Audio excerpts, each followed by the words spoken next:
வரஹ்மத்துல்லாஹி வ பரகாத்துஹு. அல்லாஹ்வால் படிக்கப்படாதது எது? அல் குர்ஆன். குர்ஆனின் நீளமான ஆயத் எவ்வாறு அழைக்கப்படும்?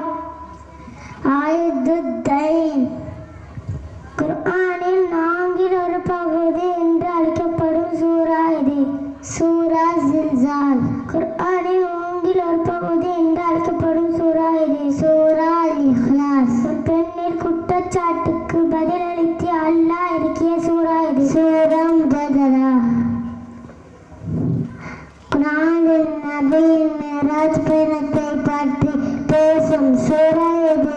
சூரா பனி இஸ்ராயில். சுன்னத்திலிருந்து பாதுகாப்பு பெற வேண்டி இறக்கப்பட்ட சூறாக்கள் எவை? சூரா ஃபலக், சூரா நாஸ். முஹம்மது நபி ஸல்லல்லாஹு அலைஹி வஸல்லம் அவர்களை அல்லாஹ் கண்டித்த சூரா எது? சூரா அபஸா. தன் பெயரை கொண்டு சூறாவிற்கு பெயரிடப்பட்ட ஒரே பெண்மணி யார்? மரியம் அலைஹிஸ்ஸலாம் அவர்கள். குர்ஆனில் பெயர் குறிப்பிடப்பட்ட ஒரே சஹாபி யார்? ஸைத் இப்னு ஹாரிஸா ரலியல்லாஹு அன்ஹு.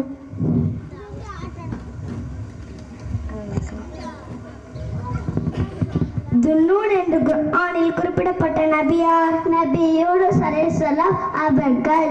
குர்ஆனில் பெயர் குறிப்பிடப்படாத நபியார்? ஷீத் அலைஹிஸ்ஸலாம் அவர்கள். குர்ஆனில் அல்லாஹ் புகழக்கூடிய மன்னர்கள் யார்? துல்கர்னைன், தாவூத் அலைஹிஸ்ஸலாம் அவர்கள், சுலைமான் அலைஹிஸ்ஸலாம் அவர்கள். குர்ஆனில் கண்ணியப்படுத்திய அரசியின் பெயர் என்ன?